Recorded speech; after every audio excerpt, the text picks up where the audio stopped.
Épître de Paul aux Éphésiens, chapitre 1er. Paul, apôtre de Jésus-Christ, par la volonté de Dieu, aux saints qui sont à Éphèse et aux fidèles en Jésus-Christ,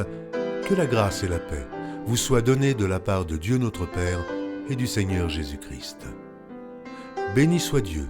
le Père de notre Seigneur Jésus-Christ, qui nous a bénis de toutes sortes de bénédictions spirituelles dans les lieux célestes en Christ. En lui, Dieu nous a élus avant la fondation du monde, pour que nous soyons saints et irrépréhensibles devant lui,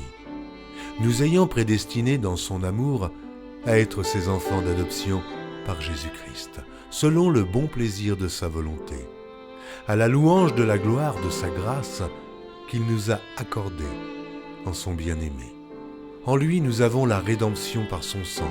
la rémission des péchés selon la richesse de sa grâce, que Dieu a répandue abondamment sur nous par toute espèce de sagesse et d'intelligence, nous faisant connaître le mystère de sa volonté, selon le bienveillant dessein qu'il avait formé en lui-même, pour le mettre à exécution lorsque les temps seraient accomplis,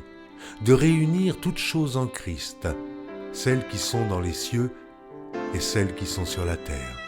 En lui, nous sommes aussi devenus héritiers, ayant été prédestinés suivant la résolution de celui qui opère toutes choses d'après le conseil de sa volonté, afin que nous servions à la louange de sa gloire, nous qui d'avance avons espéré en Christ. En lui, vous aussi, après avoir entendu la parole de la vérité, l'évangile de votre salut, en lui vous avez cru, et vous avez été scellés du Saint-Esprit qui avait été promis, lequel est un gage de notre héritage, pour la rédemption de ceux que Dieu s'est acquis à la louange de sa gloire. C'est pourquoi, moi aussi, ayant entendu parler de votre foi au Seigneur Jésus et de votre charité pour tous les saints,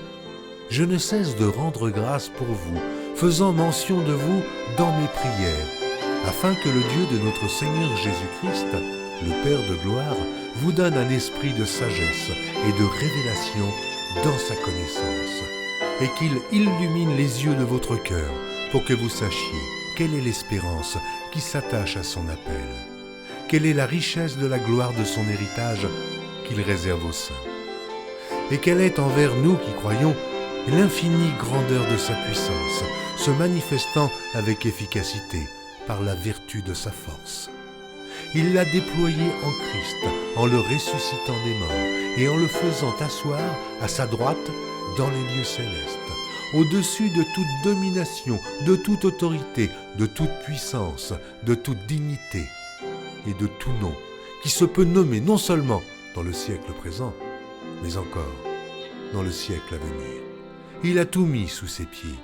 et il l'a donné pour chef suprême à l'Église qui est son corps, la plénitude de celui qui remplit tout en tous.